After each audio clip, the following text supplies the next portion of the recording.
네, 김진 중앙일보 논설위원 모셨습니다. 안녕하십니까? 안녕하세요. 자, 새누리당 지금 뭐 시끄러운데 이 갈등을 봉합하고 좀 새 출발을 할 수 있을까요? 계속 그냥 나락으로 떨어질까요? 저는 일단은 봉합 국면으로 들어가고 있다고 봅니다. 아, 그래요? 예, 일단은 친박계와 비박계 양측이 사실상 이 비상대책위원회라는 그렇죠. 이 출구밖에 없다라는 데에 공감대가 형성이 되고 있는 것 같습니다. 예를 들자면 이정현 대표의 뭐 전당대회를 새로 하고 이런 안들은 전부 다 폐기됐고, 네. 자 이제 비대위를 구성을 하는데 그 비대위가 강력한 어떤 그 지도력을 가지고 네. 당을 쇄신하는 데까지는 양측이 다 일치를 보고 있는데. 네. 지금 바깥에 제대로 알려지지 않고 있습니다만은 가장 갈등의 관건이 양측이 친박계 핵심 인사들에 대한 인적 청산 문제입니다. 네. 예. 지금 저 비박계에서는 친박계 핵심 중에서 10명의 리스트를 만들어 놨어요. 살생부가 또 있나요? 그렇죠. 일종의. 예. 그래서 이것을 비박계에서는 새로 들어서는 비상대책위원장이 이 10명을 인적 청산해야 된다. 물리적으로. 이렇게 주장을 하는 것이고 지금 친박 지도부를 포함한 친박계에서는 그것은 있을 수 없는 일이다. 우리가 친박 지도부가 사퇴를 하면서 이선으로 후퇴를 하지만 물리적인 인적 청산, 예를 들어서 뭐 윤리위를 소집을 해서 뭐 해당 행위자로 규정을 해서 제명하고 출당하는 거. 이것은 도저히 받아들일 수 없다. 그래서 거기서 지금 현재 강한 대치점이 형성이 돼 있습니다. 거기까지 지금 와 있는 거죠. 거기까지 와 있는 거죠. 자, 새누리당 상황은 그렇고 지금 새누리당이 풀어야 될 숙제가 이 당내 문제는 뭐 당내 문제지만은 지금 제일 큰 숙제가 지금 박근혜 대통령을 어떻게 해야 되느냐 이거 아니겠습니까? 사실 당내 문제는 어떻게 보면 부차적인 거예요. 2차 문제고 대통령 어떻게 해야 됩니까? 저는 새누리당과 대통령이 처음서부터 단추를 잘못 끼웠다고 봅니다. 저는 사태 초기서부터 박근혜 대통령은 퇴임 이후에 법정에 서고 감옥에 가야 된다라고 주장을 해왔어요. 그 이유는 뭐냐면 예를 들어서 뭐 공무상 기밀 누설죄를 적용을 하느냐 아니면 직권남용의 혐의가 어느 정도 되느냐 이런 실정적 위반 여부를 떠나서 지금 최순실 사태와 관련해서 박근혜 대통령이 지은 가장 큰 죄는 대한민국의 품격을 추락시킨 죄다. 이것은 역사상 이미 돌이킬 수도 없는 것이고 이것은 본인이 어떤 그 사죄나 대가를 치르는 형식으로 국가와 국민에게 사죄를 해서 갚는 수밖에 없다. 자, 그래서 이것은 탄핵 여부하고도 상관없는 겁니다. 탄핵을 해서 만약에 탄핵이 기각이 돼서 대통령 임기를 마지막으로 채울 수 있다 하더라도 헌법과 법률을 위반하고 이 대한민국의 품격을 추락시킨 부분에 관해서는 저는 퇴임 이후에 본인이 책임을 져야 된다. 자, 그래서 예를 들자면 이거 박근혜 대통령의 일종의 6.29 선언인데 일종의 대국민 고해성사를 해야 됩니다. 내가 퇴임 이후에 법정에 서겠다. 그리고 나는 실정법 위반 혐의를 다투지 않겠다. 재판장에게 재판장님, 내가 이러이러한 실정법 위반 혐의로 내가 기소가 됐지만 나는 그것보다도 이 국민들에게 커다란 분노와 실망을 안겨준 죄, 더 큰 죄를 지었다. 대한민국의 품격을 추락시킨 죄가 있기 때문에 저를 감옥에 보내주십시오. 라고 재판장한테 박근혜 대통령이 얘기를 해야 된다고 저는 주장을 해왔습니다. 이것이 저는 박근혜 대통령의 6.29 선언이고 자, 그렇다면 어떻게 해야 되느냐. 이제는 문제는 사태가 진전이 돼서 박 대통령이 그런 선언을 천명하지 않았는데 이제 탄핵 국면으로 왔지 않습니까? 자, 그렇다면 저는 새누리당의 친박계도 탄핵에 대해서 적극적으로 반대를 해서는 안 됩니다. 탄핵이라고 하는 것은 국회가 헌법재판소에 대통령을 기소하는 거예요. 그렇죠. 자, 그러니까 국회가 의결한다는 자체가 대통령을 탄핵하는 것이 아닙니다. 대통령 탄핵 여부는 헌법재판소가 결정하는 거예요. 그러니까 일단 우리는 헌법재판소가 대통령 탄핵 여부를 결정하도록 기소하겠습니다. 그리고 현실적으로 이 모든 논란을 잠재울 수 있는 방법은 탄핵밖에 없습니다. 하야는 절대 안 되는 것이고 이 하야는 헌법상에도 없고 그리고 거국 중립내각이라든가 대통령의 이선 후퇴 또는 무슨 뭐 저 총리에게 전권을 줄 이런 것들은 전부 다 헌법 위반이기 때문에 우리 사회가 그런 식으로 문제를 처리해서는 안 되는 거예요. 비헌법적으로 해서는 안 된다. 그렇죠. 왜냐하면 대통령 이 최순실 사태 자체가 헌법 위반인데 그것을 해결하는 방법을 헌법 위반으로 할 수는 없지 않습니까? 철저하게 헌법적으로 해야 된다. 그것이 탄핵이다. 그래서 새누리당의 친박계가 탄핵에 대해서 적극적으로 저항을 하면 안 됩니다. 그래서 일단은 국회가 3분의 2의 의결로 탄핵을 의결을 해놓고 최종 결정은 9명의 헌법재판소의 현명함에 맡겨야 되는 거예요. 우리 사회가. 그래서 탄핵을 결정을 하면 대통령은 물러나고 법정에 서고 네. 탄핵을 기각을 하더라도 대통령은 남은 임기를 자신이 잘못을 사죄하는 형식으로 남은 임기를 마무리하고 대신 퇴임 이후에는 법정에 서고 이것이 이 해법을 새누리당의 이미 저 비박계는 이 해법을 자기네들의 입장으로 채택을 하고 있어요. 근데 문제는 친박계가 지금 저항하는 거 아닙니까? 그래서 저는 친박계가 당도 살고 정권을 재창출하기 위해서는 지금 가장 중요한 것은 친박계가 결정을 해야 돼요. 박근혜 대통령의 안전이 중요하냐 아니면 정권 재창출이 중요하냐.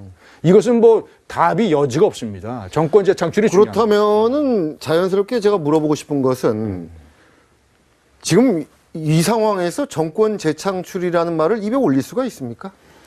저는 5가지의 요인으로 가능하다고 봅니다. 저는 내년에 새누리당이 정권을 재창출할 가능성이 충분히 있다고 봅니다. 5가지 요인으로.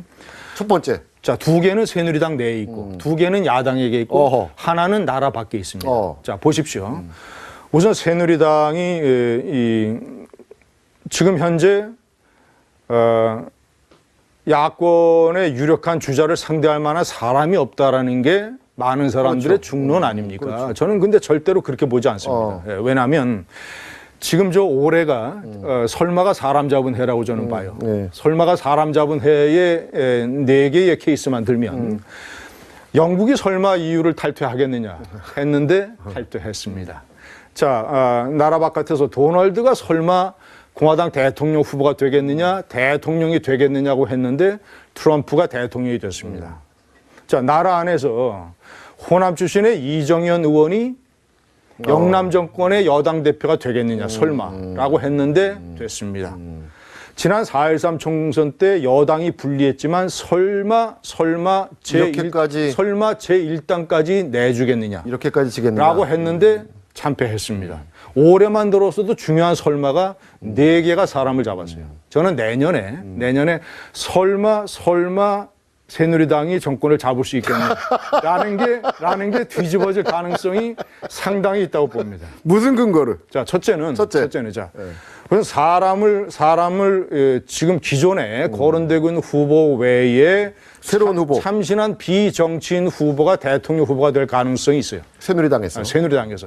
지금 보십시오. 미국의 트럼프를 빼놓고 트럼프 이전에 이 역순으로 한번 따져보면 오바마, 그다음에 조지 W. 부시, 빌 클린턴, 아버지 조지 부시, 레이건, 카터 전에 포드, 닉슨까지 전부 다 정치권의 대통령이었습니다. 이 오랜 수십 년의 관행을 깨고 비정치인 트럼프가 미국의 대통령이 됐어요. 이것은 대통령 책임제 하에서 일어날 수 있는 기적입니다. 저는 그래서 내년에 새누리당에서 저는 뭐 예를 들어서 비정치인 중에서 참신한 뉴 페이스 새로운 인물이 나올 가능성이 있다고 봅니다. 자, 2번째. 예, 그것이 이제 하나 잠깐만 더. 자, 이재명 시장의 예를 그렇죠. 보십시오. 이재명 시장이 말이죠. 지금 저 2강 2중 중에서 2중이 됐어요. 그렇죠. 한 달 만에 벌어진 일입니다. 지지율이 3배가 뛰어가지고. 자, 이런 이상한 일들이 그렇죠. 대통령 책임제 하에서는 일어난다. 자, 2번째는 연령별 유권자 분포입니다. 연령별 유권자. 자, 노무현 대통령이 2002년 14년 전에 대통령이 당선이 됐을 때 20대, 30대 유권자들의 비율이 48%나 됐어요. 그렇죠. 그런데 50대 이상이 29%였습니다. 19%포인트나 50대 이상이 졌어요. 뒤졌어요. 그래서 노무현 대통령이 당선되는 데에 그 분포가 상당한 역할을 미쳤습니다. 자, 근데 지금 어떻게 됐느냐? 바뀌었죠. 지금 어떻게 됐냐? 지금 완전히 36대 43으로 완전히 역전 내렸어요. 지금 43%가 50대 이상 유권자들입니다. 이 유권자들이 지난 4.13 총선 때 하도 박근혜 정권이 친박계의 패권 정치에 화가 나가지고 투표를 상당 부분 안 했습니다. 그렇죠. 예, 특히 50대 유권자들은 그 전에 총선보다도 투표율이 줄어들었어요. 반면 20대, 30대는 작게는 5%포인트, 많게는 10%포인트나 투표율이 늘어났어요. 이것이 지난 4.13 총선의 새누리당의 참패의 원인입니다. 자, 그런데 어떻게 하면 되느냐, 새누리당이. 50대 유권자들, 43%나 차지하고 있는 50대 유권자들이 박근혜 대통령 뽑을 때처럼 투표장으로 나오게 만들면 돼요. 네. 나오게 만들면 돼요. 그것은 저는 남아있는 세월 동안에 충분히 가능한 일이라고 봅니다. 예? 자, 박근혜 대통령을 어떻게 처리하느냐에 따라서 달라져요. 그리고 20대, 30대가 내년에 분노의 투표를 할 가능성이 대단히 높습니다. 그렇죠. 예. 이 박근혜, 최순실, 정유라 때문에. 20대, 30대가 분노의 투표를 해서 상당히 투표율이 높을 텐데 그중에서 적어도 상당 부분을 새누리당이 가져오기만 하면 그러니까 20대, 30대의 분노를 누그러뜨리고 20대, 30대에게 우리가 살 길을 마련할 수 있다라는 것을 제시를 하면 저는 아슬아슬하거나 아니면 박근혜 대통령이 얻었던 3.6%포인트 차, 51.6대 48로 이겼지 않습니까? 그 정도의 승리가 새누리당이 가능하다. 이것이 새누리당 안에 잠재하고 있는 두 개의 요인입니다. 밖에서는. 야당에서는 말이죠. 첫째는 야권 분열의 분열이 가능성이 있죠. 있어요. 지금 김무성 의원이 잔류를 선언했습니다만은 만약에 새누리당에서 사태가 헝클어져 가지고 뛰어나갔으면. 의미 있는 숫자가 나간단 말이죠. 예를 들어서 원내 교섭단체를 구성할 수 있는 의미 있는 숫자가 나가고 그중에 상당수가 영남권 의원이다. 이렇게 봤을 때 어떤 일이 가능하냐면 그 사람들과 안철수의 국민의당과 네. 영호남 연합정권 이 프로그램을 내세울 수 있습니다. 그러면 상당 부분 기세도 오르고 숫자도 늘어납니다. 안철수의 국민의당과 이 제2의 DJP 영호남 연합정권이라는 것이 제3지대에서 몸집을 키우면 네. 전체 선거판을 3분 구도로 가져가면 네. 예, 이쪽 문재인당, 그렇죠. 이쪽 새누리당 그리고 제3의 이 영호남 연합 이렇게 된다면 세 개의 세력 중에서 어떤 세력도 스스로 물러나지 않습니다. 그렇죠. 삼중 분할 구도가 되면 새누리당의 가능성이 지금보다 훨씬 높아진다라는 것이고 네 번째 요원은 야당의 자충수입니다. 지금 저는 이 촛불이 100만 촛불이 있습니다만은 저는 침묵하는 많은 다수가 야당이 어떻게 하느냐를 지켜보고 있다고 봐요. 그래서 지금 저는 박근혜 대통령이 정면 돌파를 결심을 하고 이런 식으로 버티기 작전에 들어간 데에 상당한 주요한 원인이 야당에게 있다고 봅니다. 문재인, 추미애, 우상호, 박원순, 최동욱. 예? 예를 들자면 문재인 전 대표가 예를 들면 국군 통수권을 내놔라. 뭐 이렇게 얘기하는 거. 마치 대통령이 된 것처럼 추미애 의원이 헌법책도 한번 안 읽어보고 계엄령 한다는 지금 정보가 있단 말이죠. 이런 것들. 계엄령 선포가 지금 현실적으로 불가능하거든요. 그렇죠. 예, 자, 그런 것들. 우상호 원내대표, 명문대학에 국문과 나온 사람이 맨날 뭐죠? 박근혜 대통령 이것만 하면 목숨을 살려주겠다라고 협박하는 거. 예? 자, 그 다음에 박원순 시장이. 아니, 서울시장이 국무회의에서 의결권을 없는데 발언권을 주는 건 왜냐? 서울시가 수도기 때문이에요. 수도기 때문에 예를 들자면 국가안보상의 중요한 일이라든가 아니면 국가적으로 무슨 뭐 천재지변이 일어나거나 상당히 중요한 일이라서 서울시와 관련된 일이 있을 때 발언하라는 거거든요. 그렇죠. 예? 최순실 사태하고 서울시 행정하고 무슨 상관이 있습니까? 워낙 화가 나니까 이제 그러셨겠죠. 그러니까 말이죠. 그런 자격이 없는 서울시장이 국무위원들 호통치고 물러나고 하는 이런 과도한 행위. 그다음에 최동욱 총장 말이죠. 예?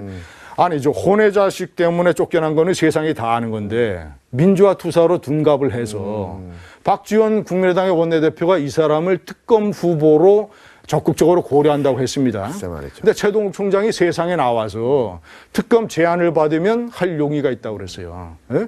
이런 것들은 전체 최순실 사태를 상당히 희화화시키는 겁니다. 예? 세상에 그러면 제 주장은 침묵하는 다수가 야권이 어떻게 하느냐를 유심히 보고 있다.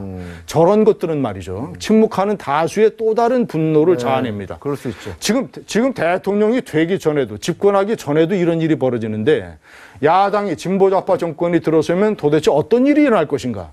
이런 우려를 전통적인 보수 중도층 외에도 무당파층에서도 상당 부분 할 수 있다는 거죠. 네. 자, 마지막 요인은 어떤 거냐? 이거는 이제 북한과 관련된 것인데 지금 트럼프 행정부를 저희가 잘 봐야 됩니다. 네. 국가안보보좌관이 되는 플린이라든가 네. 또는 이제 국방장관 유력 후보가 되는 매티스 장군이라든가 이런 사람들은 대단히 북한 문제에 대해서 강경파입니다. 네. 이 사람들은 전통적으로 군인 출신이고 군사작전의 효용성, 실제로 군사작전이 세상을 바꿀 수 있다는 신념을 가진 사람들이 이런 사람들이 만약에 북한에 대해서 상당 부분 실제로 군사작전까지 가지 않는다 하더라도 굉장한 압박을 가하고 군사작전의 직전까지 간다고 한다면 한반도의 안보 유동성은 대단히 높아지게 됩니다. 그 과정에서 김정은 정권 내에서 어떤 일이 벌어지느냐, 김정은이 여기에 대해서 어떻게 대응하느냐에 따라서 새누리당 역시 이런 안보 위기에서는 새누리당에 대한 지지가 높아질 수 있다는 가능성이 있는 거예요. 그래서 제가 이 열거 한 5가지 이유로 새누리당에게 충분한 가능성이 있다 이렇게 보는 것이죠. 그렇게 자신 있게 말씀하시는 거 보니까 꼭 점쟁이 같아요. 그건 아니고 이제 그동안의 오랜 기자 경력에서 나온 그 경륜을 바탕으로 지금 말씀하신 거죠. 일단 이제 저의 분석이고 저는 아까 이제 설마 얘기로 돌아와서 잠깐만 말씀드리면 지금 남아있는 만약에 탄핵을 생각을 하면 우리가 빠르면 한 4개월이나 5개월 후에 대통령 선거를 치르게 됩니다. 그렇겠죠. 탄핵에서 기각이 되면 1년이 남았습니다. 저는 한국 사회에서 5개월이나 1년이라는 생각. 아시겠죠? 무슨 말씀입니까? 무슨 일이든 어떤 일이든 일어날 수 있습니다. 알겠습니다. 네, 청와대가 발기부전 치료제인 비아그라를 구매한 것은 사실이지만은 해외 순방 때 고산병 치료 목적이었다고 해명했습니다. 요즘 하도 해괴 망측한 얘기들이 떠돌아다니다 보니까 이런 것도 화제가 되는 것 같습니다. 고산병 치료에 진짜 효능이 있는지 없는지 이 여부를 떠나서 비아그라의 혈관 확장 기능 때문에 산악인들도 비아그라를 실제로 많이 가지고 다닌다고 합니다. 최순실 사태 이후에 맨날 그냥 지저분한 얘기만 듣다가 그나마 우리 실생활에 유용한 정보를 얻을 수 있어서 상큼했습니다. 이런 것도 작은 행복이라고 해야 하는 건지 잘 모르겠는데 분명한 것은 말이죠. 분명한 것은 요즘 같은 때일수록 차분하게 각자 자기 일을 열심히 하는 게 중요합니다. 오늘 외는 여기까지 하겠습니다. 오늘 말씀 잘 들었습니다. 고맙습니다. 감사합니다. 이것은 도저히 받아들일 수 없다. 그래서 거기서 지금 현재 강한 대치점이 형성이 돼 있습니다. 거기까지 지금 와 있는 거죠. 거기까지 와 있는 거죠. 자, 새누리당 상황은 그렇고 지금 새누리당이 풀어야 될 숙제가 이 당내 문제는 당내 문제지만은 지금 제일 큰 숙제가 지금 박근혜 대통령을 어떻게 해야 되느냐 이거 아니겠습니까? 사실 당내 문제는 어떻게 보면 부차적인 거예요. 2차 문제고. 대통령 어떻게 해야 됩니까?